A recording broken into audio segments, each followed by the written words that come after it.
रूपा Bhati ma'am का स्वागत है टीआरएस में। मुझे आज तक लगा था कि ज्योतिष मतलब सिर्फ एस्ट्रोलॉजी। ज्योतिष एस्ट्रोलॉजी तो है, लेकिन एस्ट्रोनॉमी पहले है। अगर किसी व्यक्ति को वेल वर्स्ड होना है वेदर्स में तो फिर मालूम होना चाहिए। जो इन सबको जानता है वही वेद के रहस्यों को भी समझ सकता। वाह। एस्ट्रोनॉमी के अकॉर्डिंग ऋग्वेद कब लिखा गया था? Goes around 220 years ago। Rigveda Sanskrit में बोली गई है। ऋग्वेद की भाषा संस्कृत से थोड़ी सी भिन्न है। दैट इज ये भाषा, ये संस्कृत की संस्कृत है। संस्कृत की संस्कृत है। वाह। वहीं से फिर अविस्ता के लैंग्वेज निकले, ग्रीक निकला। आप कोई भी भाषा में चले जाइए। फिलिस्तीन उठा लीजिए, चलिए। फिलिस्तीन का पुराना नाम क्या है? पलस्तु। पैलेस्टीन, फिलिस्तीन, पलस्तु। वाह वाह। ओके। सोन रिवर जो है पाकिस्तान के साइड में, तो वहाँ पे भी 8 लाख साल पहले सभ्यता थी। स्टोन टूल मैन्युफैक्चरिंग हो रही थी। सो जो लोग ये कहते हैं कि पैलियोलिथिक टाइम के जो लोग हैं वो शायद एक दूसरे के साथ बात नहीं करते होंगे, ऑल फॉल्स। आज हम बिग बैंग बोलते हैं, वो उस समय भी वो सोच रहे थे, खोज रहे थे कि हम यहाँ आए कैसे। And even sun is revolving on its own axis, it is said in Rigveda. वाह। एच हैप्लोग्रुप जो है वो बहुत densely populated in southern India, लेकिन the traces can be found till Spain. उफ। 75,000 ईयर एगो जो लोग हैं वो देख रहे थे कि कहाँ पे जानवर अच्छे मिल रहे हैं, क्योंकि उस समय तो सिर्फ जानवर ही खा रहे थे। ऋग्वेद में भी वही उल्लेख है कि हर कोई नॉनवेज था। स्पष्ट लिखा है ऋग्वेद का एक मंत्र जिसमें ट्विन रिवर थी यमुना, लेकिन यमुना नदी तो आपको अभी एक ही दिखती है। यम एंड यमिनी जो शब्द है वो जब ऋग्वेद में आया तो ऋग्वेद में आया कि यम की डेथ हो गई है, तो that means that river has gone away. Now only one remains, Yamuna, the female one. ये नाम ही यमी क्यों पड़ा? जेमिनाई वो क्यों है? यमुना 700 से ज्यादा पॉडकास्ट करे हैं मैम। आप जैसे गेस्ट साल में एक ही बार मिलते हैं।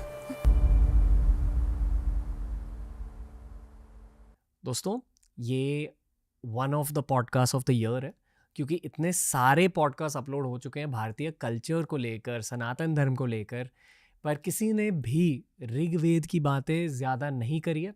भारत के असली एंशिएंट हिस्ट्री के बारे में बात नहीं करी है। जो इतिहास रामायण के भी पार है उसकी बात नहीं करी है। संस्कृत के पहले की दुनिया, ऋषिज के ओरिजिन्स और भारत की एंशिएंट हिस्ट्री में आज आपका स्वागत है, क्योंकि आज की गेस्ट रूपा भाटी मैम को आप कभी नहीं भूलोगे। ये है इस वाले एपिसोड का पावर।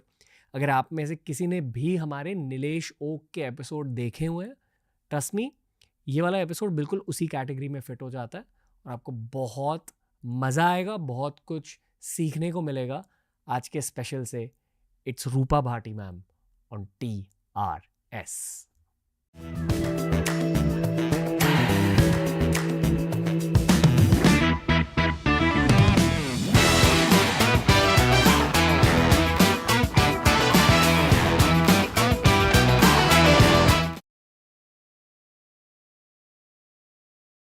रूपा भाटी मैम का स्वागत है TRS में। नमस्ते, thank you for calling me. धन्यवाद है आपको। नमस्ते मैम। भारत की जो एंशिएंट विद्याएं हैं, मेरे ख्याल से यूट्यूब की वजह से, पॉडकास्ट की वजह से, TRS की वजह से अब फिर से मेन स्ट्रीम बन रही है। लोग जान रहे हैं इन सारे सब्जेक्ट्स के बारे में। बिल्कुल। लोग एस्ट्रोलॉजी को जानते हैं, एस्ट्रोनॉमी को शायद नहीं जानते। पर अगर हम रामायण, महाभारत, वेद की बात करें तो एस्ट्रोनॉमी एक बहुत ज़रूरी फैक्टर होता है इन तीनों में। हम इन तीन को जानते हैं पर एस्ट्रोनॉमी को नहीं जानते। तो पहले तो आपका स्वागत है।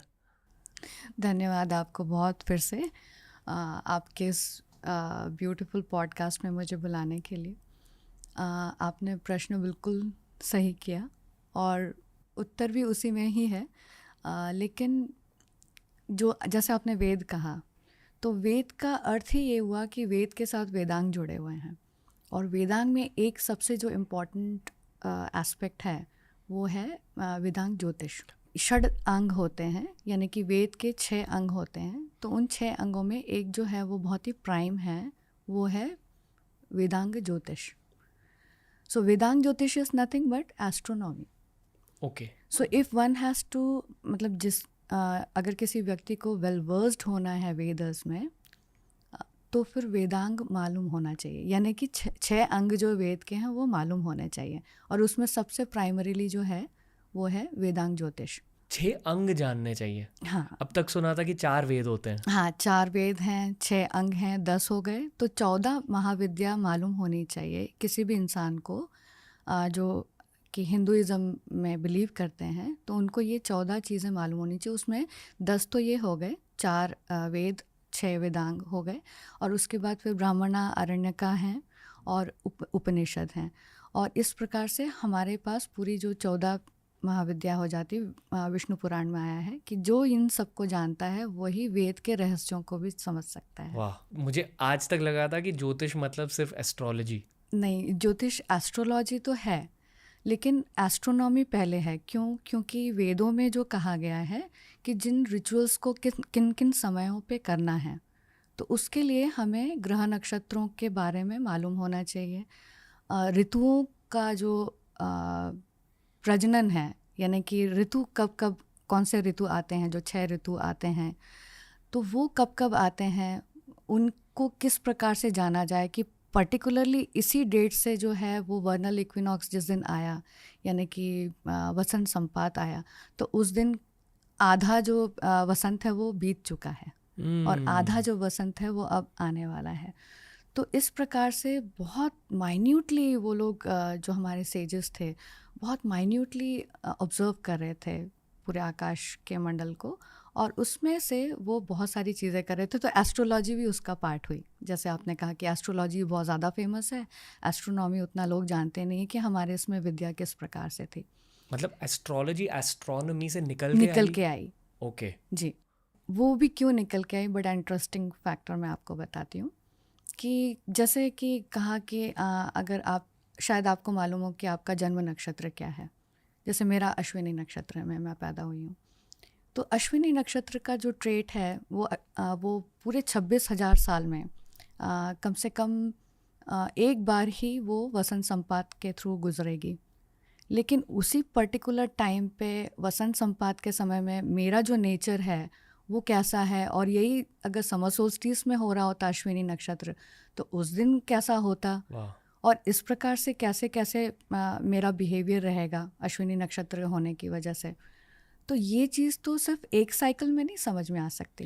एक बार थोड़ा स्लो डाउन करना पड़ेगा हमें मैम। मैं समझ रहा हूँ कि आप क्या कह रहे हो, पर मैं ऑडियंस के पर्सपेक्टिव से कुछ चीज़ें कहना चाहूँगा। पहले तो एस्ट्रोनॉमी का नाम सुना था, और मुझे ये पता है कि जो हमारे आसपास तारे होते हैं, प्लैनेट्स होते हैं, उनके स्टडी से रिलेटेड होती है एस्ट्रोनॉमी जी। पर उन प्लैनेट्स और तारों की पोजीशन की वजह से हमें ये पता चलता है कि मानव जाति की एज क्या है, या जो ह्यूमन टाइमलाइन रही है, यानी कि पिछले 2-3 लाख सालों में उनके पोजीशन के अकॉर्डिंग आप टाइम बता सकते हो। और एस्ट्रोनॉमी की समझ मेरी लिमिटेड है, पर जो रामायण, महाभारत और वेद से रिलेटेड जो असली हिस्ट्री है भारत की, उस हिस्ट्री को जानने के लिए एस्ट्रोनॉमी बहुत ज़्यादा यूज़ होती है। बिल्कुल करेक्ट। तो नीलेश ओक सर आए थे, हमारे म्यूचुअल फ्रेंड है, शो पर जी। उन्होंने कहा कि आप एग्जैक्टली महाभारत का डेट बता सकते हो, आप रामायण का डेट बता सकते हो, बिल्कुल। शायद आप वेद का भी डेट बता सकते हो एस्ट्रोनॉमी की वजह से। पर आज के जो हमारे मॉडर्न आर्कियोलॉजिस्ट हैं जो खुदाई करते हैं धरती की, वो एस्ट्रोनॉमी का यूज़ ज़्यादा नहीं करते, पर शायद करने लगेंगे टाइम के साथ।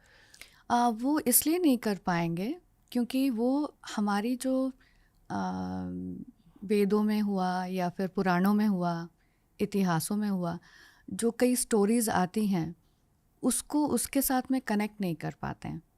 तो जैसे कहीं रथ निकला तो उन्होंने कहा कि या महाभारत इसी समय हुई होगी, ये महाभारत का ही रथ है जी। अब लेबल जैसा कहीं नहीं लिखा हुआ है कि वो महाभारत काल का है, कर्ण का रथ है, कहीं नहीं लिखा भी होगा तो डिसाइफर नहीं कर सकते, क्योंकि इंडस वैली के ही हम अभी तक डिसाइफर नहीं कर पा रहे हैं। तो हम महाभारत का क्या करेंगे, फिर रामायण का क्या करेंगे जो कि 12,000 BC के आसपास हुई, और उसके भी पहले वेदों का क्या करेंगे, क्योंकि रामायण में ही आ गया कि चारों वेदों का जो ज्ञान है वो सभी प्रिंस को था, राम लक्ष्मण सभी ब्रदर्स को था। तो एग्जैक्टली अगर आर्कियोलॉजी को भी साथ में लेकर के आना है तो बहुत कम हमें ऐसे एविडेंस मिलेंगे जिसको हम कोरिलेट कर पाएँ। लेकिन जैसे जैसे पीछे जाएंगे वो इम्प्रेशंस हैं, आर्कियोलॉजी में बहुत सारे इम्प्रेशंस हैं जिससे हम समझ सकते हैं, हमारे जो जितने भी टेक्स्ट हैं उनको पढ़ने पे समझ में आने लगता है। इम्प्रेशंस मतलब? इम्प्रेशंस इन द सेंस कि जैसे फ्लड मिथ है, तो अगर आपने नोआ का फ्लड मिथ हो गया, मनु का भी हमें हमारे यहाँ पे मिलता है, मत्स्य अवतार भी मिलता है, पूरी धरती पानी से डूब गई थी, या फिर लैंड का पोर्शन बहुत कम रह गया, या शायद वो कोस्टल एरिया वाले लोगों की ही कथा हो। कुछ कह नहीं सकते हैं कि पूरी पृथ्वी डूबी थी या नहीं डूबी थी जी। बट इसके इम्प्रेशंस जो हैं वो हमें आर्कियोलॉजी से, जियोमॉर्फोलॉजिकल एग्जामिनेशन से, यूस्टैटिक लेवल्स जो कि सी लेवल का नीचे जाना ऊपर आना, उनके जो डेटाज हैं उससे हमको मिलते हैं। तो फ्लड मिथ को तो हम बड़े इजीली हम कनेक्ट कर पाते हैं। तो एक साइंटिफिक अमेरिकन करके एक जर्नल है जिसमें ऑस्ट्रेलियन एबोरिजिनल्स की मेमोरी के ऊपर में डिस्कशन किया है, और वो आपको ऑनलाइन भी मिल जाएगा। मतलब वहाँ के जो आदिवासी हैं, तो वहाँ के आदिवासियों के अंदर एक मेमोरी है जो कि फोकलोर के थ्रू उन तक पहुँची है कि कुछ जो कोस्टल एरियाज़ थे ऑस्ट्रेलिया के वो डूब गए हैं। ये मेमोरी 10,000 ईयर्स ओल्ड मेमोरी उनके पास है, यानी 8000 BC के आसपास वो घटना घटी होगी। And Scientific American takes it as an evidence. तो मैं ये कहना चाहती हूँ कि हमारा तो ओरल ट्रेडिशन है। अगर folklore is an oral tradition and you believe in that कि व्हेन वो बोल रहे हैं कि डूब गया था तो वो मान रहे हैं, तो हमारे यहाँ पे भी फ्लड मिथ्स के काफ़ी सारे एविडेंस हैं। In all Puranas, in all even Veda में भी है। तो हम क्यों नहीं, हमारी टेक्स्ट को क्यों मिथ्स एंड माइथोलॉजीज में फिर उसको कहा जाता है? वो भी तो फोकलोर है कि अगस्त पूरा समंदर पी गए। And when we go back into these eustatic level के जो रिसर्चेस हैं, तो उसमें हम पाते हैं कि एक पॉइंट ऑफ टाइम में 35,000 BC के आसपास, 40,000 BC से शुरू हो गया था रिसीडिंग ऑफ ओशन, यानी कि ओशन लेवल का नीचे गिरना। और वो कथा है हमारे पास कि अगस्त जो है वो पूरा समंदर पी गए हैं। दूसरी कथा है परशुराम का रिक्लेमेशन ऑफ लैंड, यानी कि समुंदर का लेवल घटेगा तभी आप केरला के और जो कोस्टल लैंड्स हैं वो और निकल के आएंगे बाहर, and then you will be able to utilize it. तो इस तरह से हमारे पास तो बहुत सारे कथाएं हैं, तो उन कथाओं को हम क्यों नहीं एज एन एविडेंस लेते? मैं तो ये बताना चाहती हूँ आपको कि एस्ट्रोनॉमी और यूस्टैटिक लेवल या फिर रिवर मॉर्फोलॉजी, इन तीनों को अगर हम कंबाइन करें, इनके जो पैरेलल रिसर्च चल रहे हैं अपार्ट फ्रॉम जो मैं कर रही हूँ कनेक्टिंग ऑफ डॉट्स, आप पाएंगे कि इक्ष्वाकु वंश ने ऑलमोस्ट 70,000 ईयर्स की हिस्ट्री हमारे पास दी हुई है। वाह! आपने 3 सब्जेक्ट्स का नाम लिया, एस्ट्रोनॉमी जो तारों की स्टडी होती है, एग्जैक्टली, फिर रिवर मॉर्फोलॉजी जो नदियों की रिवर का जो ट्रिब्यूटरीज है वो चेंज होते हैं, तो वो भी हमें टाइमलाइन के बारे में बहुत कुछ बता सकते हैं। और तीसरा क्या था? और तीसरा है यूस्टैटिक लेवल्स ऑफ ओशन, यानी ओशनोग्राफी, तो उसमें से भी हमको मिलती है, मतलब समुंदर कितना ऊंचा आया, कितना नीचे चला गया। Okay, like at one point of time 120 metre down गया समंदर का लेवल, और जब बढ़ना शुरू हुआ तो फिर एक लेवल तब आया जब रामायण का टाइम चल रहा था, दूसरा टाइम चल रहा था महाभारत के समय में। उस समय एकदम स्टीप यूस्टैटिक लेवल में चेंज आया था, तो सी लेवल जो है वो बढ़ रहा था। And it is not that fact, जैसे कि मेरा जो बृहद्रथ का रिसर्च हुआ और वो मैंने प्रेजेंट किया था in one of the Sanskrit university मैत्री कॉलेज में, एंड उसमें मैंने पूरा फाइंडिंग्स बताए कि it was happening during 35,500 BC। तो उस समय में बृहद्रथ जो इक्ष्वाकु किंग हैं, उसमें कहा है मैत्रेयी आरण्यक उपनिषद में कि बृहद्रथ इक्ष्वाकु वंशजस शीर्ष आत्मजः, यानी कि बहुत पुरातन काल के शीर्ष ध्वज धारक थे इक्ष्वाकु वंश के। इनका उल्लेख 2 बार ऋग्वेद में आता है। और इन्होंने मैत्रेयी आरण्यका में बोला कि पूरी दुनिया की जितनी भी समंदर हैं वो सूख रहे हैं, और इतनी विडंबना है कि पोल स्टार भी जो है वो मूव हो रहा है अपनी जगह से। तो एक तो उन्होंने जोग्राफिकल कंडीशन बता दी, यूस्टैटिक लेवल बता दिया, दूसरा उन्होंने एस्ट्रोनॉमिकल एक ऑब्जर्वेशन बता दिया। दूसरा एस्ट्रोनॉमिकल ऑब्जर्वेशन उन्होंने बताया कि ये तब हो रहा है जब मघा में वर्नल इक्विनॉक्स हो रहा है, यानी मघा में वसंत संपात हो रहा है। तो वसंत संपात का मतलब ये है कि फॉर 960 ईयर्स जो सन जो सूर्य जो उगता है उसकी जो पृष्ठभूमि में जो अपना पीछे, यानी कि उसके पीछे जो नक्षत्र उसके साथ उगता रहेगा, तो वो that takes around 960 years to change 1 degree. मतलब उतना 13 डिग्रीज 20 मिनट्स, तो उतना चेंज होकर के दूसरे नक्षत्र में फिर उगना शुरू होगा। तो वो टाइमलाइन दे रही है कि मघा में है। तो मघा में जब हम पीछे जाते हैं, तो अभी तो नहीं हो रही मघा में जब हम जाते हैं तो हम पाते हैं कि that was happening during 7 to 8,000 BC के आसपास, and another cycle was happening during 34,500 BC उसके आसपास। अब 7-8,000 BC के आसपास तो सी लेवल एकदम से स्टीप बढ़ रहा था, लेकिन 34,000 BC के आसपास सी लेवल घट रहा था। और वो सिर्फ आउटर सी लेवल नहीं है, जो ओशंस है ना, 7 ओशंस जो हम बोलते हैं, वो नहीं घट रहे थे, इनलैंड भी घट रहे थे, because another condition was appearing कि ठंड काफ़ी बढ़नी शुरू हो गई थी। सो जो पोलर कैप्स हैं उसमें काफ़ी स्नो जो है वो आना शुरू हो गया था, and it was like ice age, जो पर्टिकुलरली जो यंगर ड्रायस टाइम में देखते हैं 10,000 BC, उससे भी पहले एक टाइम और आया था जिस समय ये शुरुआत हुई। थोड़ा फिर से पॉज करना पड़ेगा मैम, बहुत सारे सवाल हैं। मैं आपसे ये पूछने वाला था कि इतने सालों में एस्ट्रोनॉमी पढ़कर जी आप में क्या बदला या आप में क्या जाना, इस सवाल से शुरुआत करेंगे। पर आई फील कि हमें एक पूरी भारत की टाइमलाइन भी ड्रॉ करनी चाहिए ऑडियंस के लिए। एग्जैक्टली। तो पहले उस सवाल का जवाब दीजिए कि इतनी ज़्यादा एस्ट्रोनॉमी आपने कैसे पढ़ी और आप में क्या बदला। ये मैं शुरुआत करूँगी, मेरी मेरी माता जी, उन्होंने मुझे इंस्टिगेट किया था एस्ट्रोलॉजी में। So we used to discuss, she was very fond of astrology.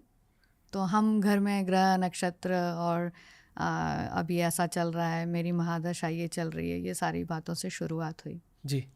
और मेरा एक बार जाना हुआ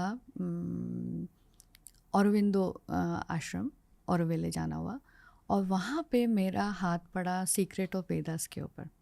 किताब है सीक्रेट ऑफ वेदास, श्री औरबिंदो जी ने लिखी हुई है। और वहाँ से मेरी क्वेस्ट शुरू हुई कि एस्ट्रोलॉजी भी अगर आई है तो वो एस्ट्रोनॉमी से आई है। फिज़िक्स स्टूडेंट भी रही हूँ मैं, तो एज एन आर्किटेक्ट मुझे ये मालूम था। डे लाइट फैक्टर्स पे मैं बहुत सारा काम कर रही थी, तो पूरा जो सीज़न है, पैटर्न्स हैं, how it affects on the building, तो वो हम पढ़ ही रहे थे। सो एस्ट्रोनॉमी वहाँ पे प्ले में आ गई और एस्ट्रोलॉजी मेरी मदर का इंस्टिगेशन था।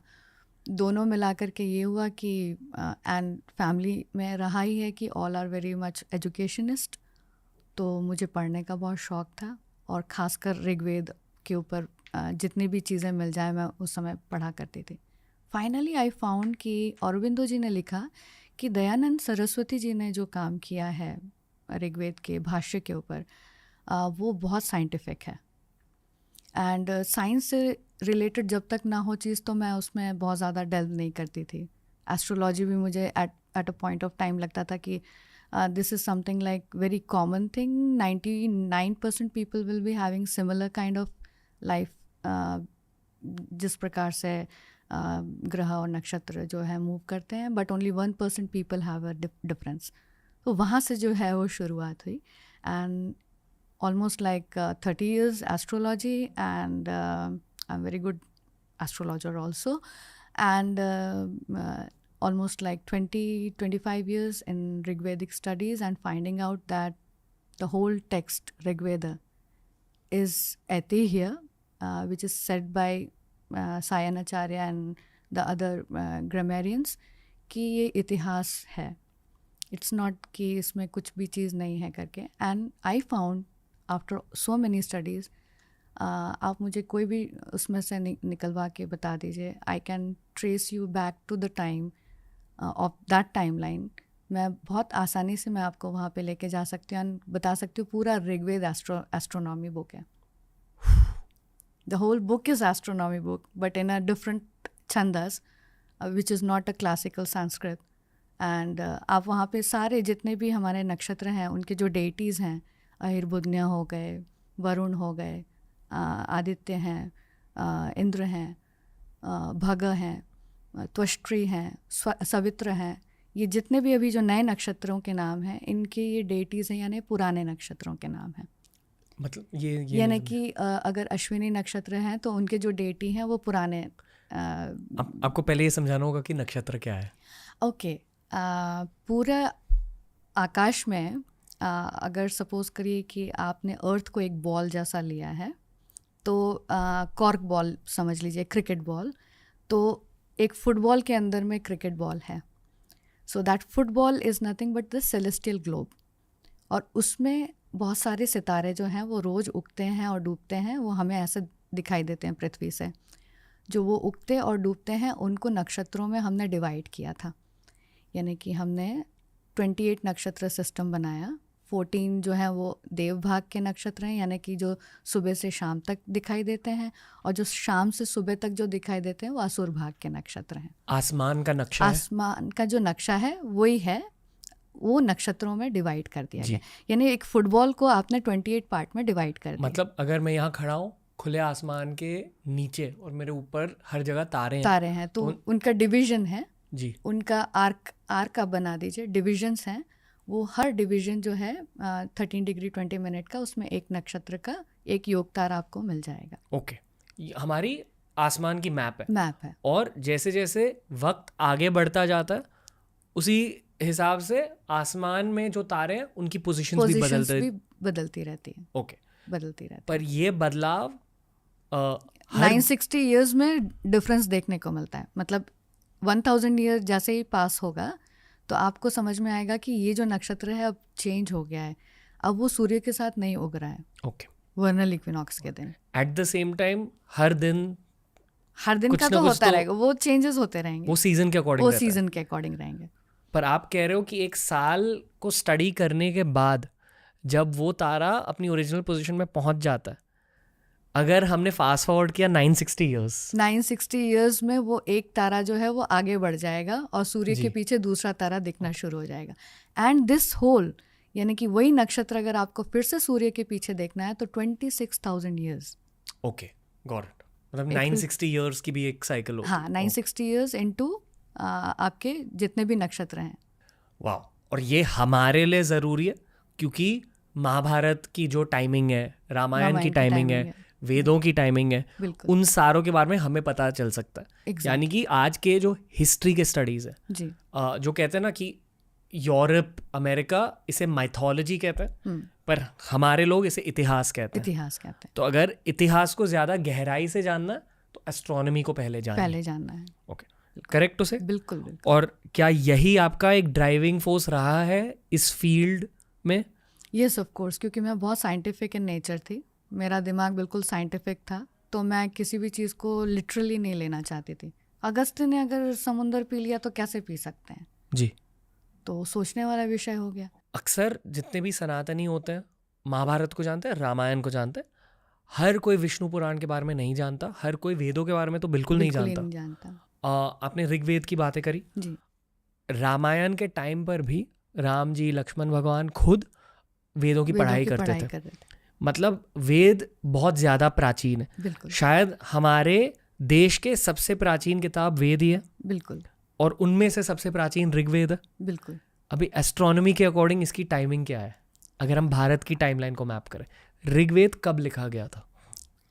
ऋग्वेद में एक मेमोरी जो अगस्त के जन्म की आई है, इन बिटवीन ऑफ दशरथन वॉर आई है कि उर्वशी से अगस्त्य और वशिष्ठ का जन्म हो रहा है. ये एज अ पूर्व पक्ष वो बता रहे हैं इसी सूक्त में. यानी कि ऋग्वेद के जिस सूक्त में इन दोनों का वर्णन आया है वहीं पे ये बताया जा रहा है। तो जो मैंने memory with the help of serious star, एक और स्टार है जिसको हम लुब्धक कहते हैं, उस स्टार के वर्णन के साथ में जब मैंने क्लब अप किया तो it goes around 220 years ago. So that old memories, even I get that goosebumps. That old memory is preserved in Rigveda. 2 lakh साल 2 से लाख ज़्यादा। साल।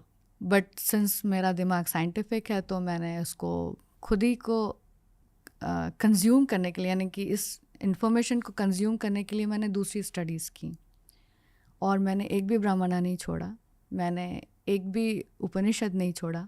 मुझे 20 years लगे टू डिकोड कि वर्नल इक्विनॉक्स का जो शब्द है, वसंत संपात का जो शब्द है, उसको ऋग्वेद में क्या कहते हैं, and that is known as अग्नि।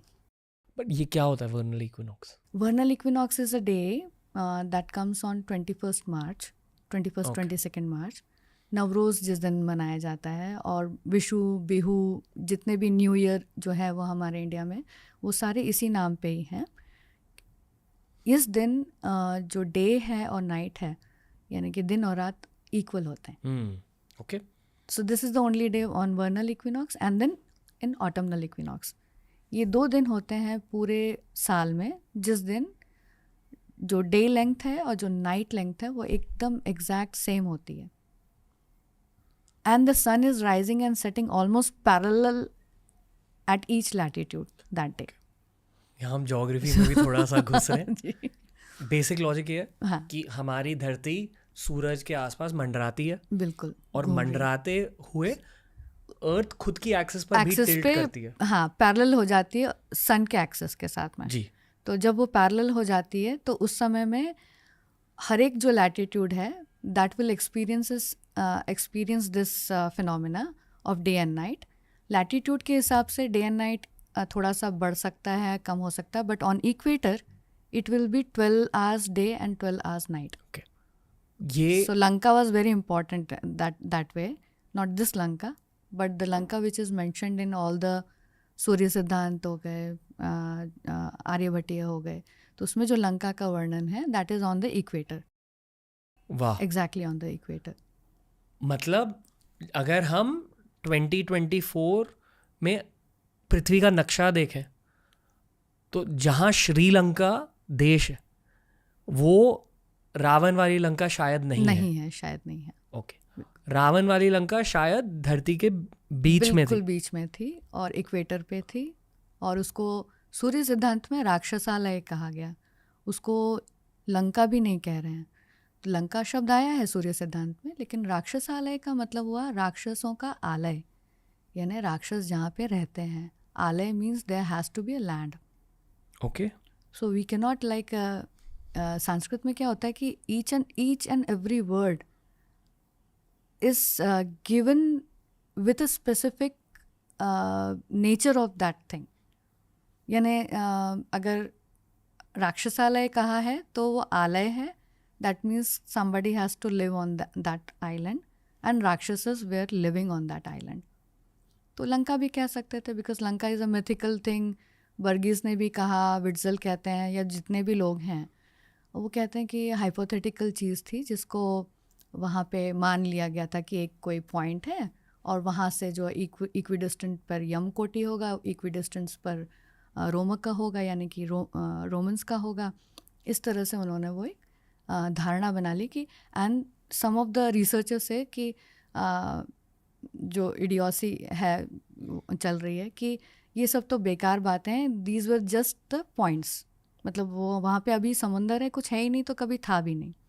एंड सूर्य सिद्धांत का वो डेटिंग जब बोलते हैं कि 500 CE है, तो उस समय तो बिल्कुल ही नहीं था, वहाँ लंका भी नहीं है, कुछ भी नहीं है, मालदीव्स दिखाई देते हैं, वो भी लॉन्जिट्यूड पे नहीं, 00 पे नहीं, जो इंडियन लॉन्जिट्यूड हुआ करता था, जो उज्जैन और कुरुक्षेत्र और लंका से जाता था।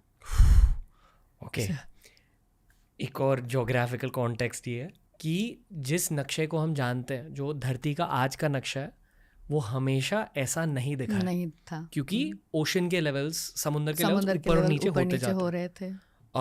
तो शायद उस वक्त, रामायण के वक्त, ओशन के लेवल्स बहुत नीचे थे, बिल्कुल, और उस वजह से पूरे धरती का लैंड मास ज़्यादा दिख रहा था। बेसिकली लोग ये नहीं जानते कि जिस धरती पर हम हमारे पैर रखते हैं वो बेसिकली पृथ्वी के पहाड़ है, माउंटेन्स है, माउंटेन्स है। यानी कि सी लेवल से निकल के माउंटेन्स आ रहे हैं और सी लेवल भर चुका है। तो ये जो भारत का लैंड है या यूरोप या अफ्रीका, ये पृथ्वी के माउंटेन्स है। और अगर सी लेवल एकदम कम हो जाए तो पूरे पृथ्वी का लैंड मास ज़्यादा हो जाएगा। ओके, उसी पर्सपेक्टिव से आप कह रहे हो कि जिस लंका की बातें रामायण में होती है उस लंका का नक्शा बिल्कुल अलग था। बिल्कुल अलग। जिस तरह से द्वारका कहते हैं कि द्वारका डूब गई, द्वारका भी है जो कि डूबी हुई है। आई हैड बीन देयर, तो मुझे मालूम है कि कौन सा वाला जो पोर्शन है वो। मूल द्वारका भी था। मूल द्वारका वाज नियर प्रभास पाटन। बहुत इंटरेस्टिंग, आपको एक और फैक्ट बताती हूँ। नीलेश जी ने तो इतना सारा रिसर्च किया है महाभारत के ऊपर। In that research I added only one thing for the Mahabharata dating. Kurukshetra में जब हस्तिनापुर से एक श्लोक आया है कि सब बाहर निकलते हैं अगस्त्य को ढूंढने के लिए। So my basic research is on Agastya, second research is on Rigveda. तो first research is Agastya, and because of that I have given a long time line कि इंडियन एंटिक्विटी को हम कैसे मेजर कर सकते हैं with the help of Agastya. तो उसमें ये आया है कि सारे निकलते हैं राजा किसको ढूंढने के लिए? अगस्त्य को ढूंढने के लिए। सो सपोजिंगली कुरुक्षेत्र से अगर अगस्त्य दिखाई दे रहा होता तो 4000 BC में भी दिख रहा था। वहाँ से जब निकले हैं और कहाँ पहुँचे? प्रभास पाटन पहुँचे हैं। प्रभास पाटन में यानी कि आपके सोमनाथ हैं, अभी सोमनाथ का जो टेम्पल है वहाँ से अगस्त्य दिखाई दे रहे हैं। ये उल्लेख महाभारत में आया है। तो दैट मीन्स कि it was actually happening during 5561 BC। Okay, Mahabharata की डेटिंग के लिए। Exactly, and even Agastya endorses that, मतलब कि वो उसी समय में हो रही थी। ओके, अभी ये बेसिक्स के लेसन्स खत्म हो गए जी। अभी वो 2,20,000 ईयर्स के पास जाता है। आपने उस टाइम पीरियड के बारे में क्या क्या जाना है? देयर इज़ अ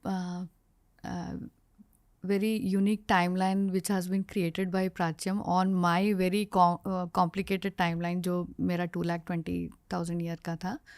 तो उसके बेसिस पे मैंने वहाँ उस पूरे टाइमलाइन में with the help of Agastya and Agastya coming in all the text including Rigveda, I decided the timeline.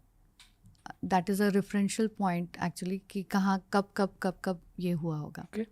So first thing comes in Rigved itself, the birth of Vashishtha and Agastya. तो वो उनका जो जन्म है वशिष्ठ और अगस्त्य का, वो ऋग्वेद में ही हमें देखने को मिल जाता है। And that memory is very old. उनके जन्म से पहले क्या हो रहा था भारत में?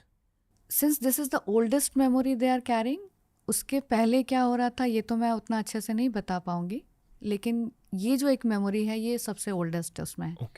And with the help of this I found कि जितने भी मंडला हैं आपके पूरे 10 मंडलास में आप स्वधीति शब्द पा जाएंगे।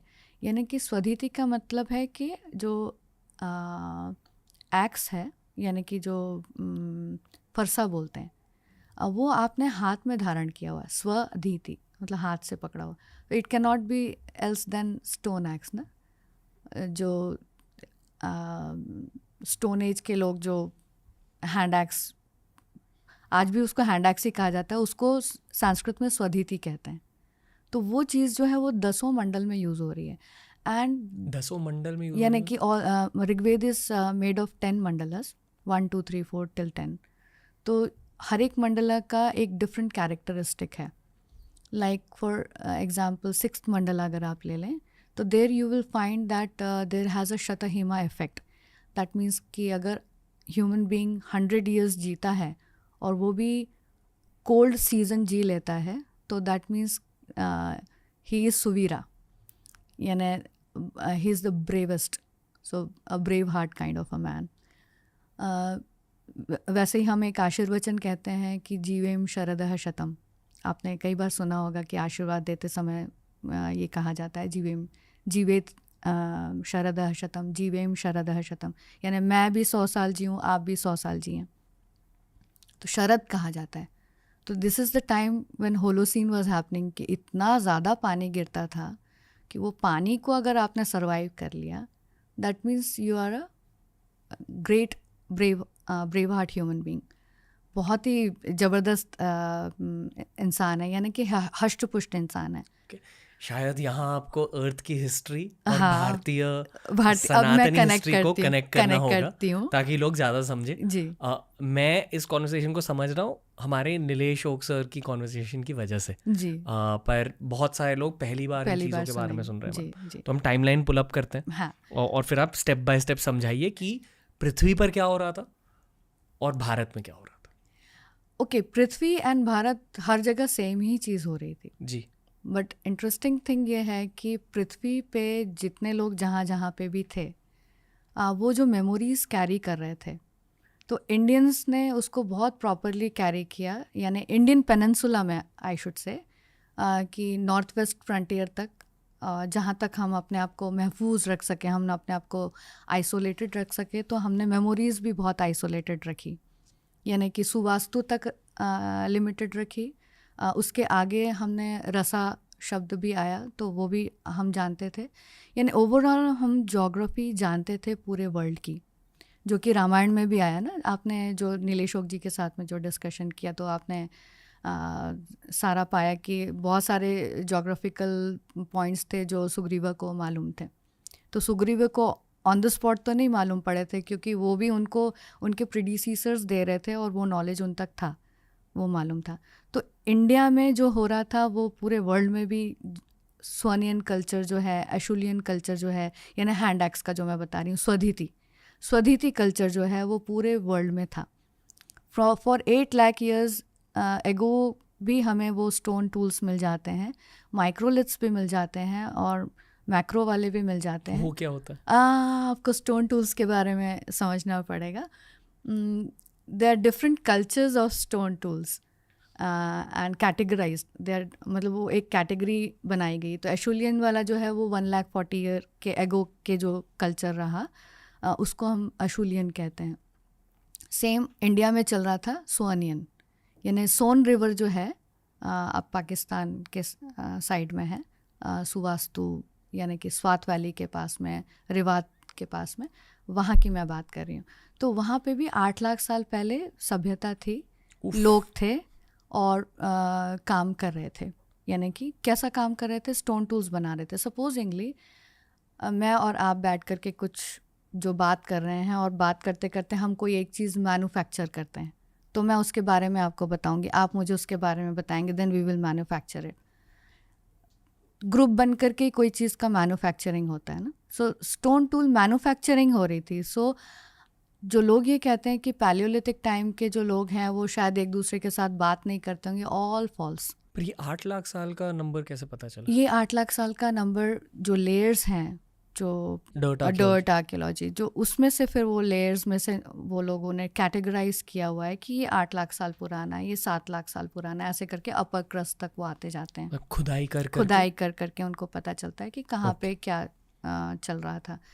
वैसे ही एक मद्रासियन कल्चर है, जैसा मैंने अशुलियन कहा जो कि वेस्टर्न वर्ल्ड वाले कहते हैं, सोनियन जो है वो इंडियन कल्चर है, and Madrasian culture was very parallel to Sonian culture, यानी कि जो सोन रिवर के आसपास में जो ह्यूमन बींग्स रह रहे थे और वो स्वधिति का काम कर रहे थे।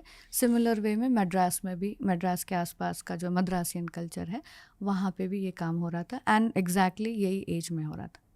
सो इजंट इट अमेजिंग, जब आप कह रहे हैं ना कि इंडिया में क्या चल रहा था, वर्ल्ड में क्या चल रहा था, सब जगह सेम चल रहा था। कैसे? सपोजिंगली अभी कुछ इन्वेंशन होता है जापान में, and we get to know through internet and things like that, लेकिन रिसर्चर्स जो हैं वो जुड़े हुए हैं, इंडियन रिसर्चर भी हैं जापान में, वो जुड़े हुए हैं। So they come to know about what is happening there in Japan. तो जो वहाँ पे इन्वेंशन कर रहे तो यहाँ पे भी वो लोग करने की कोशिश करने लगते हैं। यहाँ वाले जो हैं वो ईरान के जो लोग हैं वो करने की कोशिश करने लगते हैं। अभी जो न्यूक का चल रहा है, आप देख रहे हैं कि everyone is getting the same kind of knowledge है। आज हर कोई एटम बम बना रहा है। तब वो उस जमाने में स्टोन टूल बना रहे थे। But then they were highly moving people, मतलब इतना ज़्यादा वो चल रहे थे, उनके पास तो चलने का और दूसरा कोई साधन नहीं था, पैर ही थे, तो पैर से बहुत ज़्यादा चल रहे थे। तो अभी लॉकडाउन में भी आपने देखा कि लोग जो हैं वो जब पैदल चले तो यहाँ से उड़ीसा तक पहुँचे ही थे। तो हम बहुत मूवमेंट कर सकते हैं, आज भी कर सकते हैं। सो उस समय भी उतना ही मूवमेंट हो रहा था। इट वॉज़ लाइक 24 आवर्स में आप यहाँ से वहाँ पहुँच रहे हैं, और उतने ही 5-6 दिन में आप वहाँ से कहाँ पहुँच रहे हैं विदाउट एनी घुड़सवारी के। ना आपको हाथी चाहिए, ना घोड़े चाहिए, आप पैदल ही बहुत चल रहे थे। तो टेक्नोलॉजी जो है वो पूरे वर्ल्ड में सिमिलर टाइप की चल रही थी। अब आप जब मैंने आपको टाइमलाइन एक बताई कि ऋग्वेद कैन गो बैक और एटलीस्ट हैज़ द मेमोरी, मतलब इतना पुराना मेमोरी तो है, 2,20,000 साल पुरानी एक मेमोरी है। तो उस समय में जब ह्यूमंस जो निकल रहे थे and fountain head was like homo erectus से होमो सैपियंस हो रहे थे। अच्छा, समझने में ये भी मुश्किल होती है कि जैसे हम बोलते हैं ना होमो इरेक्टस, तो हम ये सोचने लगते हैं पता नहीं हो तो कुछ सोचते ही नहीं होंगे, मतलब स्टोन टू एज मैन है तो क्या सोचते होंगे, तो क्या बात करते होंगे।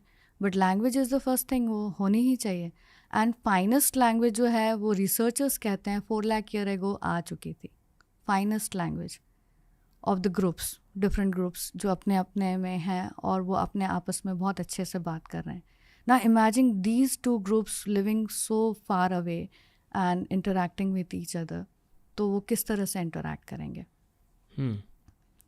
तो ये बहुत इंटरेस्टिंग चीज़ें हैं जो मैं साइड में स्टडी करती रहती हूँ। It is way away from, बिल्कुल अलग है जो ऋग्वेद का स्टडी करने के लिए बैठेंगे। तो मैं ऋग्वेद में फिर मैंने मंडलों में मैंने पाया कि कहाँ पे स्वधिति का यूज़ हो रहा है और कहाँ पे बोन वाले एरोज शुरू हुए जिसकी बोन टिप है। वो एरो शुरू होते हैं ऋग्वेद में 6th मंडला में, और जो शतहिमा इफेक्ट जो मैं बता रही हूँ वो भी 6th मंडला में आया।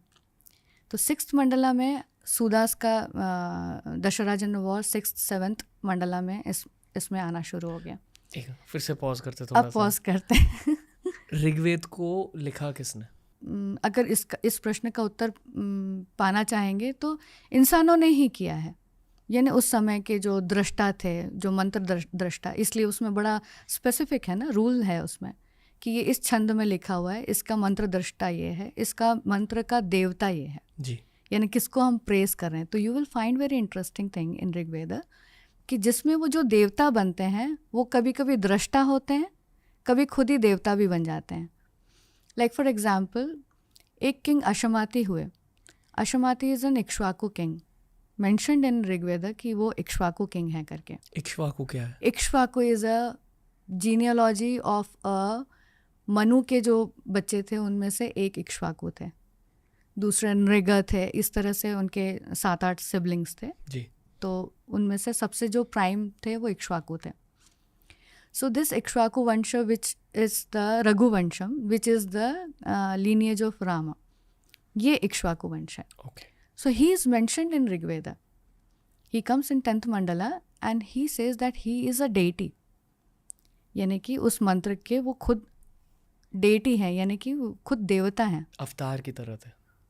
अवतार तो नहीं कहेंगे कि मंत्रों में एक देवता होते हैं, जैसे इंद्र है, भग है, अहिर्बुद्न्या है, बहुत सारे देवता हैं। मनुष्यों को भी देवता की कैटेगरी में लिया गया, तो वो उसका एक ये स्पष्ट एग्जाम्पल है कि जो राजा अशमति थे वो अपने आप को देवता स्वरूप पाया गया, और उनके जो दृष्टा थे वो अगस्त्य के लीनिएज वाले लोग थे, यानी कि अगस्त्य के जो बेटे थे वो उसमें दृष्टा हैं। So very interesting fact is this कि उसमें वो अपने आप को भी देवता तुल्य समझे, यानी अगस्त्यों ने अशमाती राजा को देवता तुल्य भी समझा। तो ये जो अवतार वाली जो धारणाएं हैं ये थोड़ा लेटर फेज में आई, लेकिन वहाँ पे देवता कौन है, दृष्टा कौन है, मंत्र को कौन देख रहा है, कौन पढ़ रहा है, तो आपने कहा ना कि किसने उसको रचा तो रचने वाले जो हैं वो इंसान ही हैं। लेकिन अपौरुषेयत्ववाद इसलिए आया ऋग्वेद के लिए कि जब ये डिबेट करते थे बुद्धिस्ट के साथ में, जैनों के साथ में, चारवाकों के साथ में, ग्रीक्स के साथ में, दूसरे लोगों के साथ में, तब उन्होंने ये पाया कि ये ऋग्वेद को डिस्टॉर्ट करना चाह रहे हैं। तो वहाँ पे उन्होंने कहा कि इसको किसी ने नहीं लिखा, ये सीधे सीधे ईश्वर से डायरेक्ट आया है। तो काफ़ी सारे अभी जो देखने वाले हैं पॉडकास्ट ऑफेंड भी हो सकते हैं कि ये कैसे बोल रही हैं कि ऋग्वेद को किसने लिख दिया। तो वो लिखने का जो मैं आपको बता रही हूँ कि राजा अश्वमाती अगर अपने आप को देवता कह रहे हैं इक्ष्वाकु वंश के, तो दैट मीन्स कि ये इंसानों ने ही, यानी कि उस समय के लोगों ने ही इसको रचा है। रचा कैसे? छंदो भाषा, यानी ऋग्वेद की भाषा क्या है? छंद है। व्हेन वी से भाषा, तो भाषते इति भाषा, यानी कि जब हम बात करते हैं तो ही भाषा है। तो ऋग्वेद अगर एक भाषा है, छंद भाषा है, तो that means it has been said by someone, so someone who human being, मतलब इंसानों ने ही कहा है उसे। मुझे अब तक लगा कि ऋग्वेद संस्कृत में बोली गई है। ऋग्वेद की भाषा संस्कृत से थोड़ी सी भिन्न है, दैट इज़ ओल्डर वर्जन, जो रिच है। रिच इन द सेंस कि जैसे कि हम संस्कृत में 7 विभक्ति हुई, जैसे मैं अगर आपको संबोधित करना चाहती हूँ मैं पर, यानी कि रणवीर ने इसके ऊपर कुछ रखा, तो मैं सप्तमी विभक्ति यूज़ करूँगी।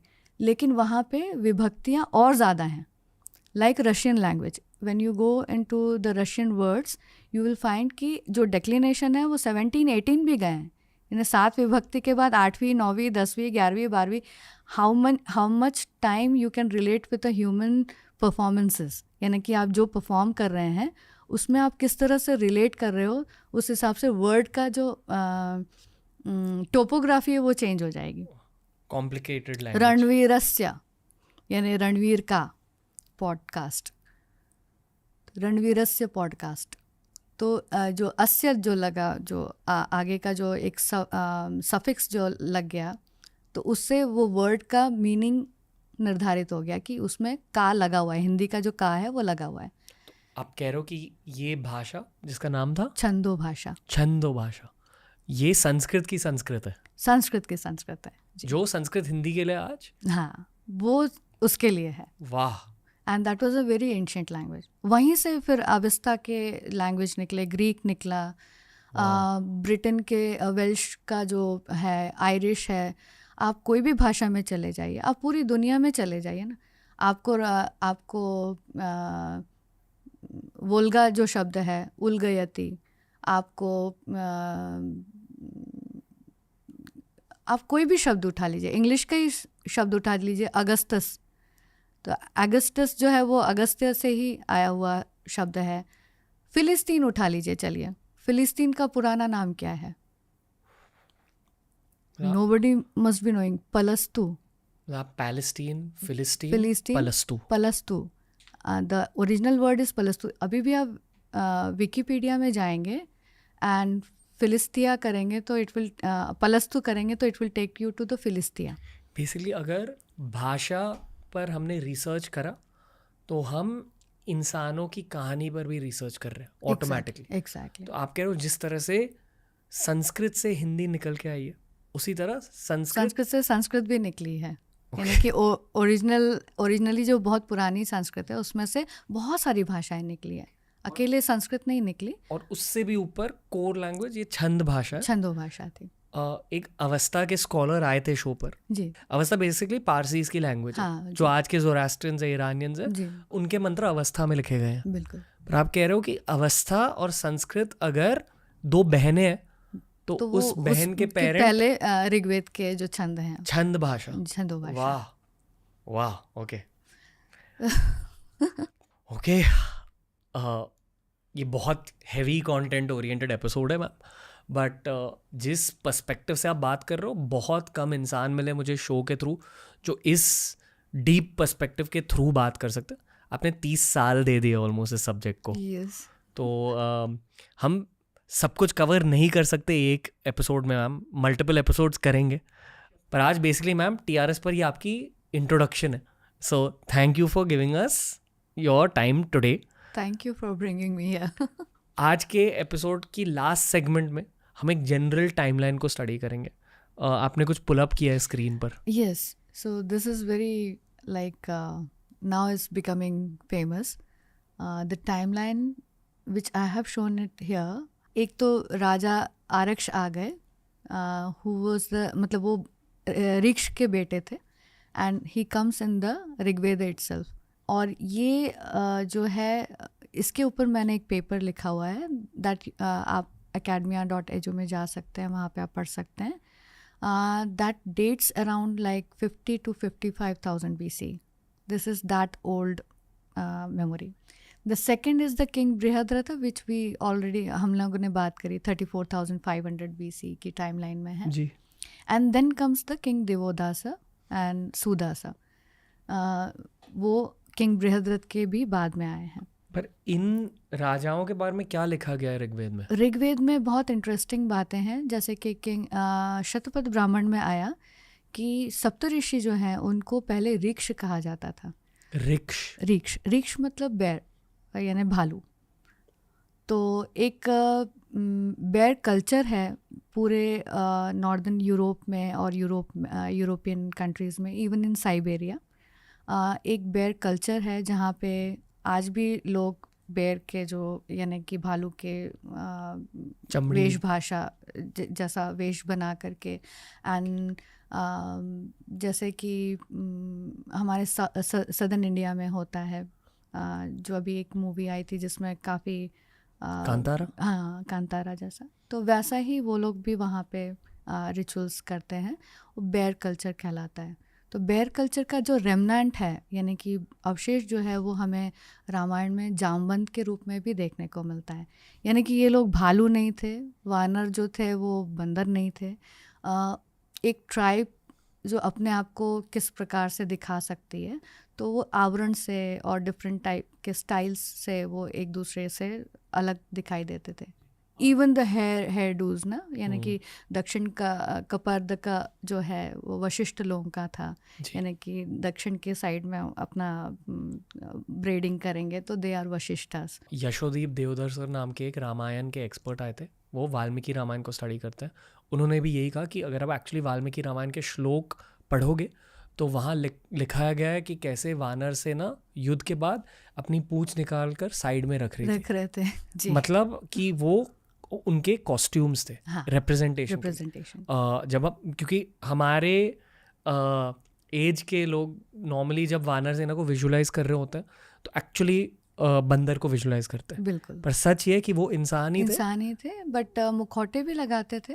आप अभी भी सुंदरबन में चले जाएंगे तो पीछे की तरफ में मुखौटा लगा के जाते हैं सो दैट जो टाइगर्स है उनको अटैक ना करें. जी. आप छत्तीसगढ़ में चले जाइए, अभी भी जो वहाँ के जो डांसर्स हैं उसमें वो पूरे टाइगर बन जाते हैं. उनको बहुत अच्छे से अपने आप को मेकअप करना आता है, वो इस तरह से डांस करते हैं. और ये मैम या मैं नहीं कह रहे, यशोदीप सर नहीं कह रहे, ये वाल्मीकि रामायण में लिखा गया है. ऑफ कोर्स उसमें भी लिखा हुआ है. बिल्कुल. Go on. सो उसी तरह से जामवंत का जो मैंने कहा कि ऋक्ष का जो कल्चर है वो इंडिया में वैदिक टाइम में, यानी कि ऋक्ष और आरक्ष जो हैं वो ऋग्वेद में आ गए हैं.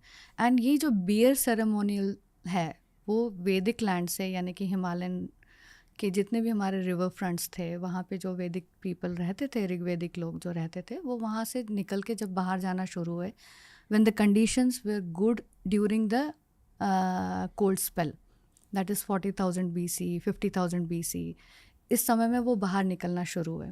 And when you read the haplogroup, यानी कि हैप्लोग्रुप की जब हम बात करते हैं, H हैप्लोग्रुप है, दैट इज़ 75,000 ईयर ओल्ड. आपको हिंदी में समझाना होगा कि ये हैप्लोग्रुप का मतलब होता है कि हमारे जो जीन्स हैं, जैसे अभी मैं जेनेटिक टेस्ट करवाऊँ तो मेरी जो एंसेस्ट्री है वो ABCDEFGHIJKLMNOP ऐसा इसको कैटेगराइज किया गया है. जैसे मैंने आपको बताया कि एशुलियन कल्चर, सोअनियन कल्चर, वैसे ही ये मार्कर्स हैं हमारे जीन में.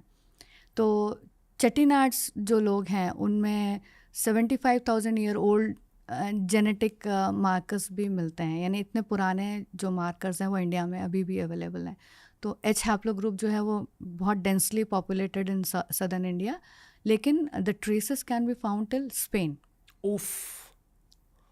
Okay. तो आप इमेजिन करिए कि 75,000 ईयर एगो कुछ जो लोग हैं वो जो वहाँ पे गए होंगे टिल कैस्पियन ऊपर तक गए होंगे, उनके बच्चे आज भी हैं जो कि इंडिया से निकले, इंडिया के भी सदर्न टिप से निकले हुए लोग हैं. सो ये जो जेनेटिक मार्कर्स हैं ये भी बहुत इंटरेस्टिंगली हमको समझाते हैं कि किस तरह से माइग्रेशंस जो हैं वो हो रहे थे उस समय में. ना how I correlate this to this, जैसे कि मैंने आपको कहा बृहद्रथ का.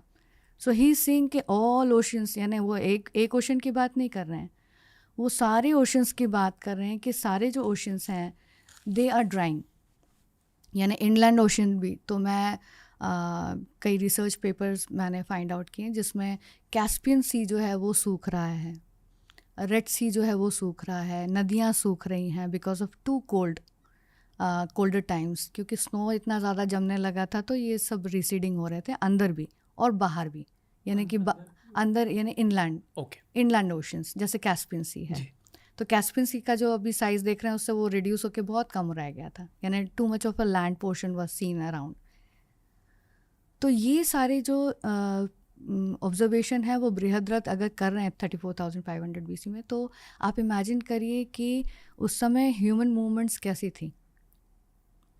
जहाँ गर्मी थी वहाँ पे वो मूव होना चाह रहे थे, देख रहे थे कि कहाँ पे वेजिटेशन अच्छा है, कहाँ पे जानवर अच्छे मिल रहे हैं, क्योंकि उस समय तो प्लेस्टोसीन टाइम था, तो उस समय सिर्फ जानवर ही खा रहे थे। ऋग्वेद में भी वही उल्लेख है कि हर कोई नॉन वेज था। हाँ, नॉन वेजिटेरियन ही थे।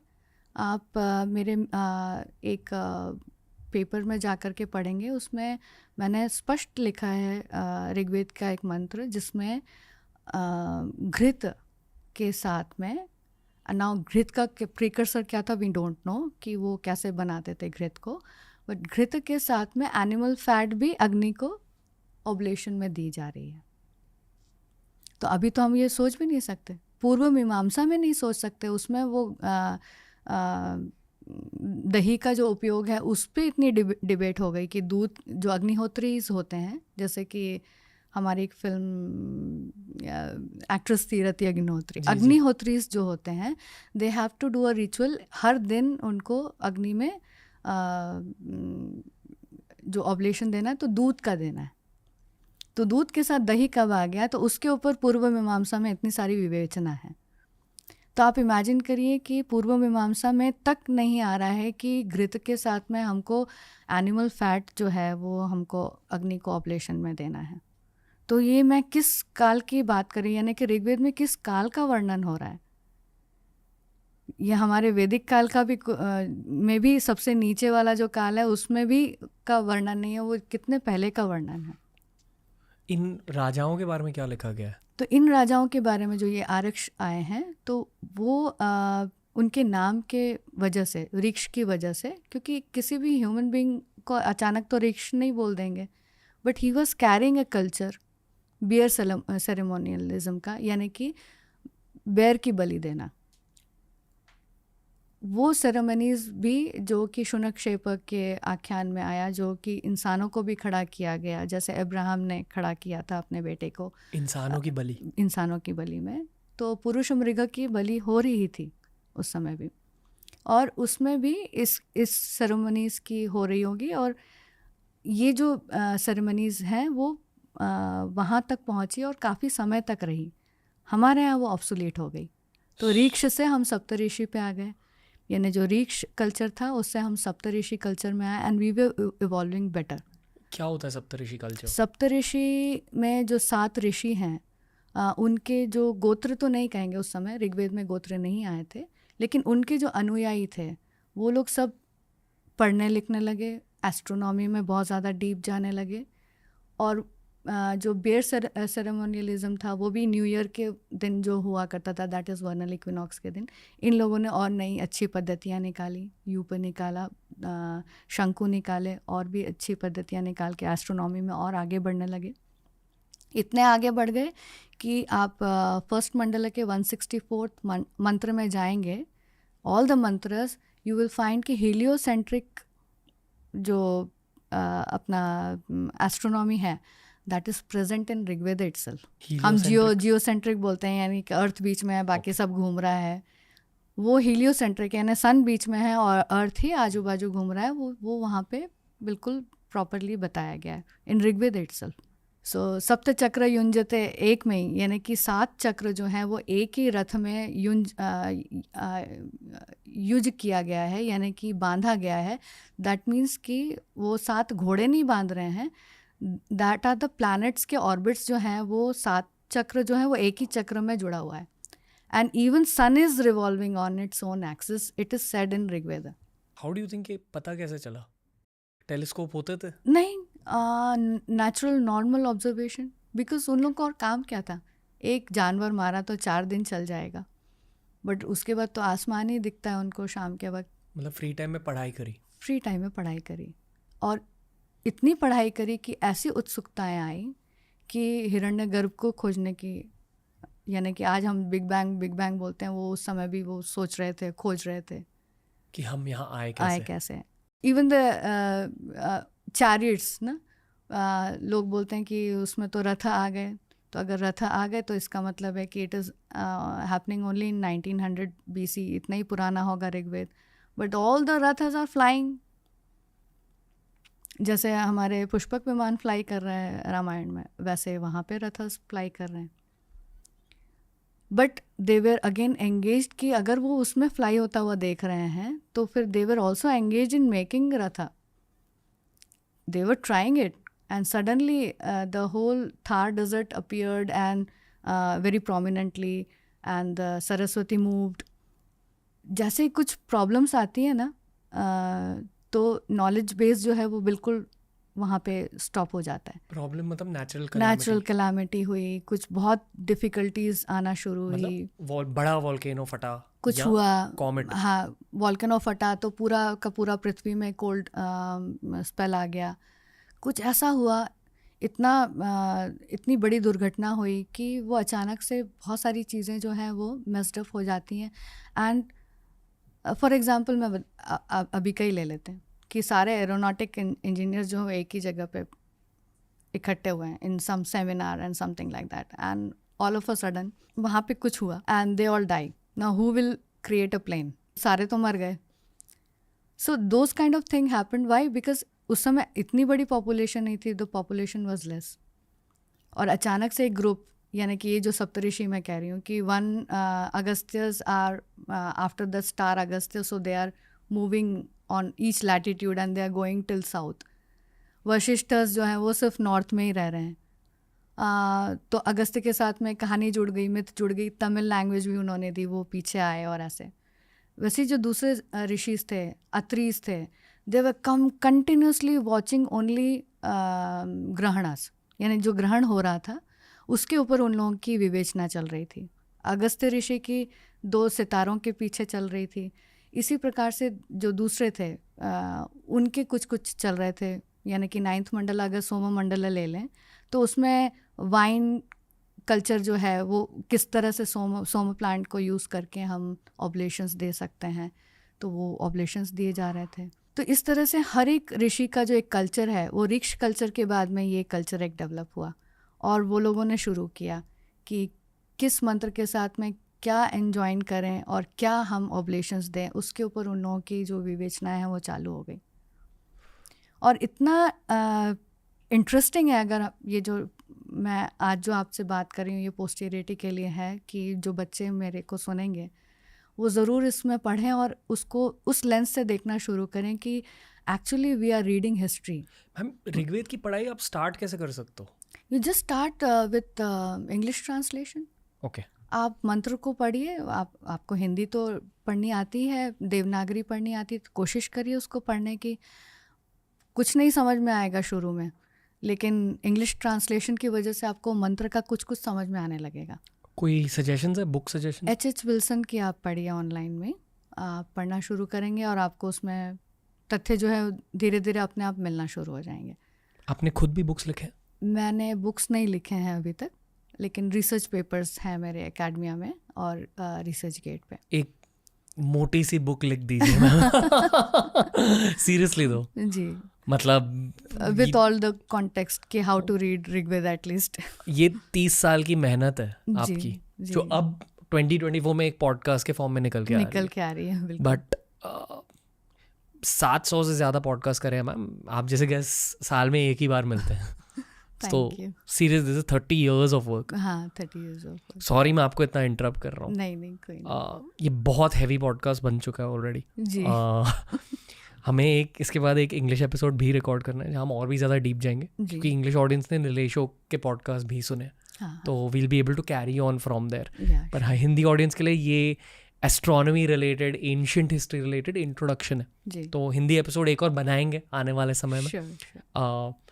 आज के एपिसोड के लिए कुछ एंडिंग नोट है? एंडिंग नोट में मैं ये कहूँगी कि वन शुड रीड एक्चुअली। पढ़ो पढ़ो यार बस कैसे भी करो, बस पढ़ो। हर दिन कम से कम आधा घंटा 1 घंटा पढ़ो। मैं 8 घंटे से 10 घंटे पढ़ती हूँ टिल टू दिस डेट। और एक कंफर्ट जोन से मैं निकल के आई हूँ। मैं आर्किटेक्ट हूँ और मैं अर्थ आर्किटेक्चर पढ़ना चाह रही थी एंड मैंने उसको पढ़ने की कोशिश भी करी and then I finally completely came into Indology और अपने इंडिक टेक्स्ट को पढ़ना शुरू किया, समझना शुरू किया। And I took into this in my mind कि मेरे को सारा पढ़ना है, मैं सिर्फ एक चीज़ नहीं पढ़ सकती बिकॉज कनेक्टिंग ऑफ डॉट्स नहीं हो सकता। So all 14 vidyas you have to know, ABCD से लेकर Z तक आपको उसका मालूम होना चाहिए, so that you connect the dot of each text together. तो जैसे कि एंडिंग नोट में ये बोलूँगी, हमारे जितने भी इंडियन एस्ट्रोनॉमर्स हैं जो समटाइम्स नीलेश ओक जी का और मेरे काम को बोलते हैं कि इतने एंटिक्विटीज़ में कुछ होता नहीं है, how they are coming up with this. Even Bible is like 4,400 years ago और वहीं से शुरू हुआ था। मैनी ऑफ माई फ्रेंड्स से कि इसमें तो बस इतना ही कुछ बताया हुआ है। आई से कि please read and read with the help of new researchers. सिर्फ रीड करने से भी नहीं होगा। हमारे वेद पाठशाला वाले हैं, हमारे मठों में हैं जो सब पढ़ रहे हैं, खूब रोज़ याद कर रहे हैं, पढ़ने, दैट इज़ ऑल्सो नेसेसरी। लेकिन with the new context क्या, all the new researchers which has the impression of that past which is present in all our text। मतलब यानी जो इम्प्रेशन हमको मिल रहे हैं, इवन जैसे स्वधिति का मैंने बताया हैंड एक्स, सो जो इम्प्रेशन हमको आर्कियोलॉजी में मिल रहे हैं, जियोमॉर्फोलॉजी में मिल रहे हैं या दूसरे रिसर्चर्स में मिल रहे हैं, उन चीज़ों का इम्प्रेशन हमारे टेक्स्ट में है। उनको कोरिलेट करिए and find out the timing. सिर्फ वेदों को याद करते रहने से और फिर उसको ये मान लेने से कि अपौरुषेय है, किसी ने लिखा नहीं था, how can you talk about Rigveda, ये काम नहीं चलेगा अब इंडिया में। ये टाइमलाइन को थोड़ा सा स्टडी करते हैं ताकि जब आप अगली बार आओगे हिंदी पॉडकास्ट के लिए इस टाइमलाइन को और भी ज़्यादा गहराई से ब्रेक डाउन कर पाएंगे। श्योर। इसमें जो टाइमलाइन है, मैंने जैसे पहले बताया, अगस्त को हमने एंकर रखा है और जो सेकंड लाइन आप देख रहे हैं एस्ट्रोनॉमिकल ऑब्जर्वेशन वाला जो सेकंड लाइन है, हमने पहले तो किंग्स के बारे में बात कर ली and how they are present. ये जो अगस्त हैं ये विंध्या को क्रॉस करते हैं, ऐसी करके कथा आई है और ये कथा लगभग सारे पुराणों में है, रामायण में भी है, महाभारत में भी। तो ये कथा बड़ी सिंपल सी है कि शिव जी का जो विवाह हो रहा था तो उस समय सारे जो असुर हैं वो भी नॉर्दर्न हेमिस्फीयर में पहुंच गए थे, यानी कि हिमालय पे पहुंच गए थे। और उसकी वजह से अचानक से ऐसा फील हुआ कि धरती जो है वो बहुत एक जगह बाहर आ गया है। तो शिव जी कहते हैं कि अगस्त मुनि जी आप थोड़ा साउथ की तरफ जाइए, दक्षिण की तरफ, और इन असुरों को भी लेकर जाइए, तो फिर ये जो भार जो आ गया है तो वो कम हो जाएगा। So what is happening is कि जैसा मैंने, एक बेसिक है कि अंदर में एक कॉर्क बॉल है और ऊपर एक फुटबॉल है। अब ये जो कॉर्क बॉल है दैट इज़ अवर अर्थ, तो वो तो वैसा का वैसे ही सन के आजू बाजू घूमेगा, लेकिन ये जो आपका पूरा जो सेलेस्टियल ग्लोब है जिसके ऊपर सितारे हैं सारे, यानी कि जो फुटबॉल है, इसके ऊपर के जो सितारे हैं वो ऐसे मूव होते हैं और ऐसे मूव होते हैं विद द प्रिसीशन। तो ये जो एक्चुअल प्रिसीशन हो रहा है, यानी कि जो अर्थ का जो एक्सिस है जिस पोल स्टार को देखता है तो वो भी घूम रहा है, और उसके घूमने की वजह से ये जो फुटबॉल है, फुटबॉल के ऊपर के जो सितारे हैं वो ऊपर नीचे दिखाई देते हैं। यानी अर्थ पे अगर कुरुक्षेत्र से एक समय पे अगस्त्य दिखाई दे रहा है तो दूसरे समय पे वो विंध्या तक ही दिखाई देगा, यानी विंध्या के ऊपर नहीं दिखाई देते हैं। इट टेक्स 13,000 years कुरुक्षेत्र से यहाँ तक आने में भी, विंध्या तक आने में भी, एंड देन विंध्या से लेकर के नीचे तक जाने में भी उतने ही 1000 साल लग जाते हैं। यानी कि एक पूरे साइकिल का आधा साइकिल में अगस्त्य जो है वो एक पॉइंट ऑफ टाइम में आपको बिल्कुल नॉर्दर्न पॉइंट पे दिखाई देंगे और एक पॉइंट ऑफ टाइम में आपको सिर्फ महेंद्रगिरी से दिखाई देंगे। तो महेंद्रगिरी से दिखाई देने वाला उल्लेख जो है वो रामायण में है। तो टाइमलाइन में मैंने रामायण का एक दिखाया है कि अगस्त जो है 12,000 BC में महेंद्रगिरी पर्वत तक ही दिखाई देता था, उसके आगे अपने किसी भी लैटिट्यूड से नहीं दिखाई देता था।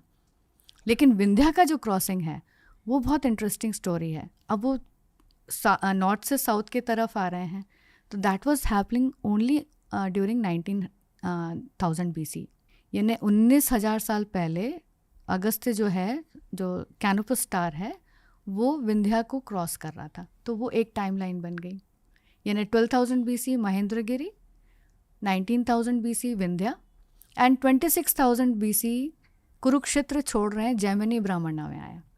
सो we have a whole history of Agastya. At least हम एक साइकिल अगस्त्य का हमको मालूम है कि 26,000 BC, जैसे आज की डेट में हमें कुरुक्षेत्र से दिखाई देता है, वैसे ही 26,000 BC में भी कुरुक्षेत्र से दिखाई दे रहे थे। ये ऑडियंस के लिए जानना ज़रूरी क्यों है? ऑडियंस के लिए जानना इसलिए ज़रूरी है कि जो जैमिनी ब्राह्मणा है या फिर वाजसनेयी संहिता है, ये अभी नहीं लिखी गई है। Dating to understand one's to own history. Understand the dating कि Okay. अभी नहीं लिखी गई है।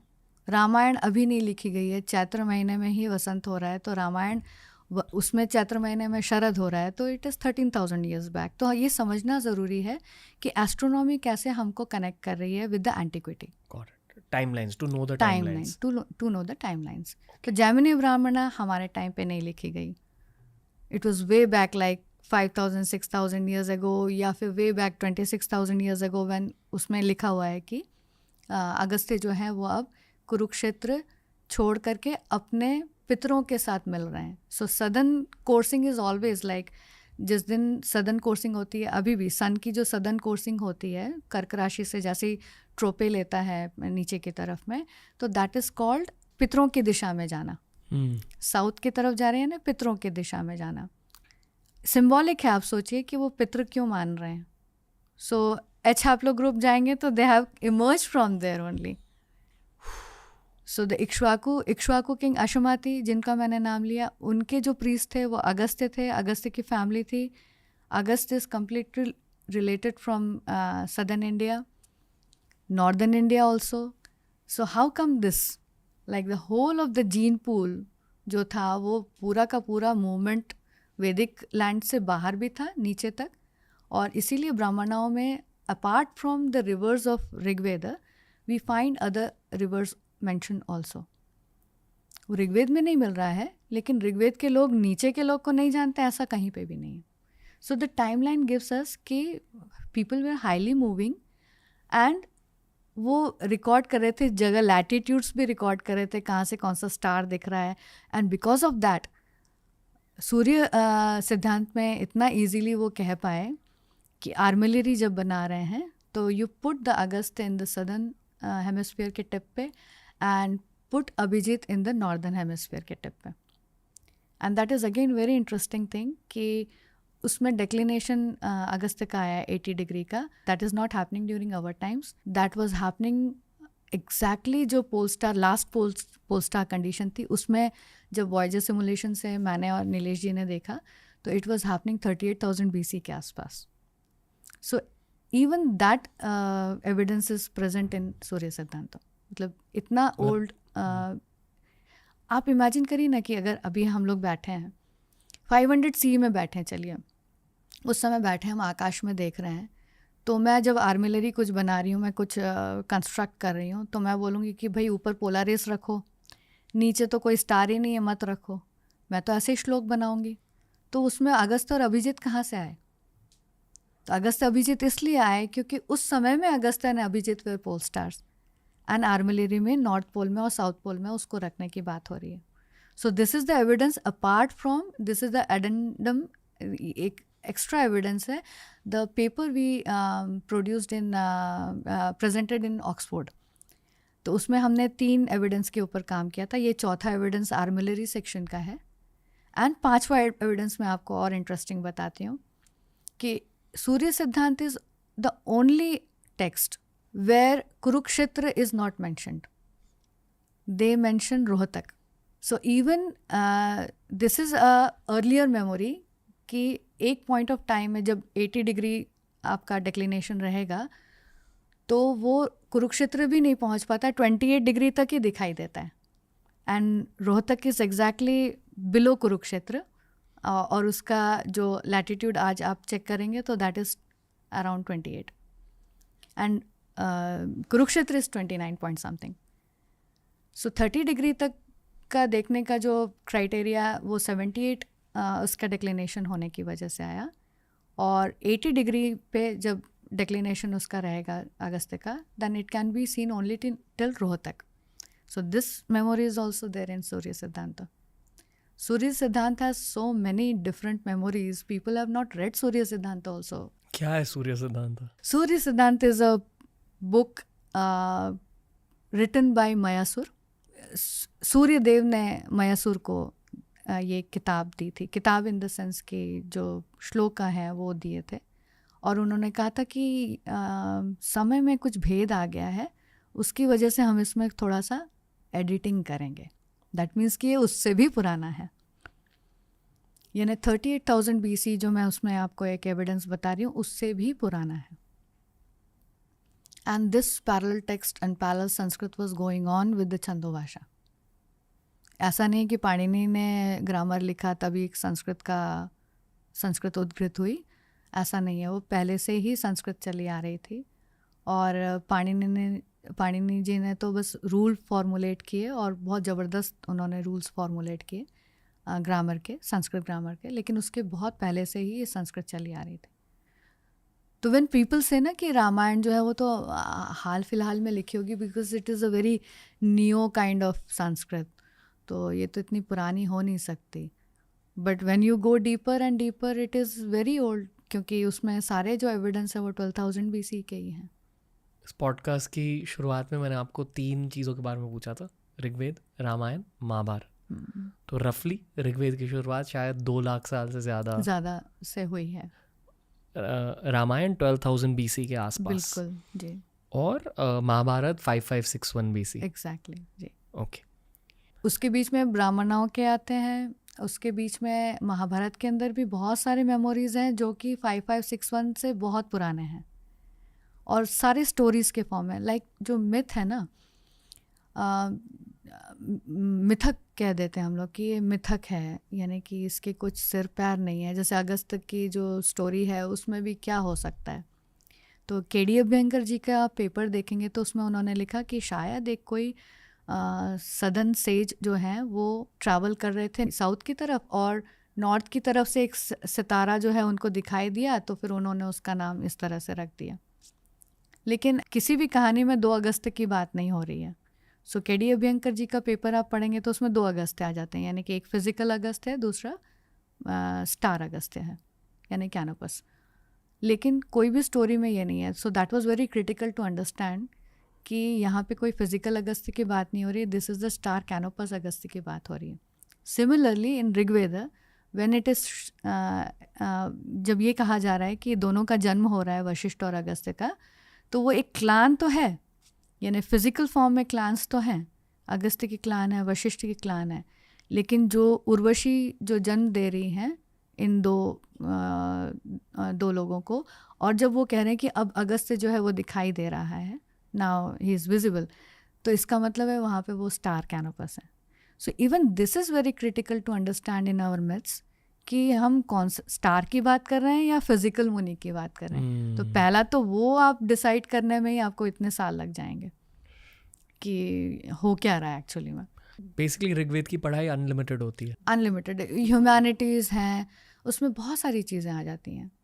आप सपोजिंगली मैं बोलूँ कि many people may get offended, but Yama and Yami का डायलॉग है। सो सोशल रिफॉर्म्स हो रहे हैं, कब हो रहे हैं वी डोंट नो, बट हो रहे हैं। इट इज़ एंट्वाइंड, मतलब गुथा हुआ है। कैसे गुथा हुआ है कि फिजिकल नदियाँ थी, ट्विन रिवर थी यमुना। यमुना शब्द का मतलब है ट्विन, लेकिन यमुना नदी तो आपको अभी एक ही दिखती है। तो संस्कृत शब्द जब किसी चीज़ को दिया गया, जैसे दृशद्वती दे दिया गया, तो दैट मीन्स स्टोनी रिवर है, तो यमुना नाम दिया। तो वो 2 नदी कहाँ है, ये क्या किसी भी भारतीय के दिमाग में ये बात आएगी?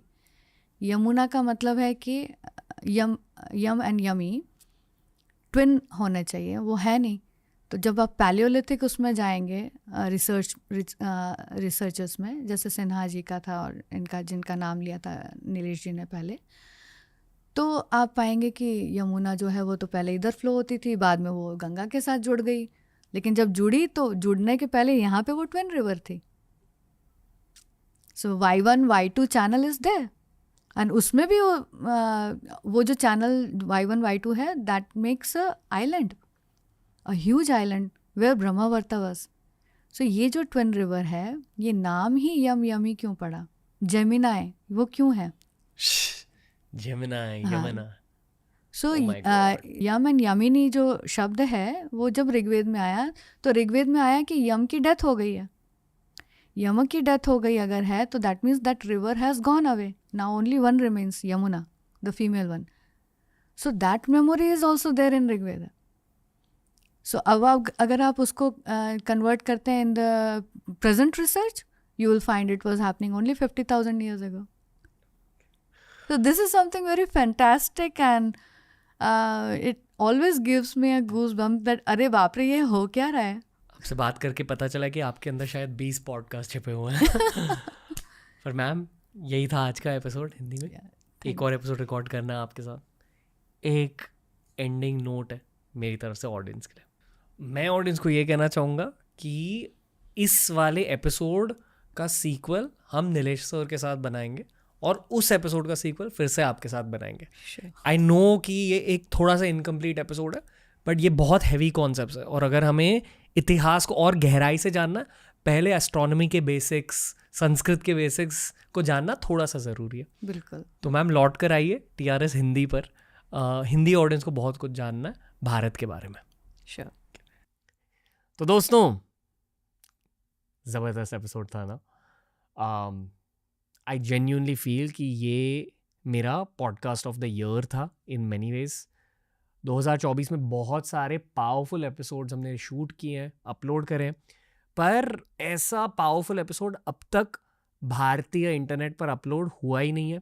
आई होप आप अपने दोस्तों के साथ, अपने फैमिली के साथ ये वाला एपिसोड शेयर करें, और मेरे साथ मिलकर भारतीय इतिहास को और गहराई से जानें। रूपा भाटी मैम लौट कर आएंगी TRS पर। But until next time, guys, from Ranveer and the team, see you. Lots of love. Jai Hind.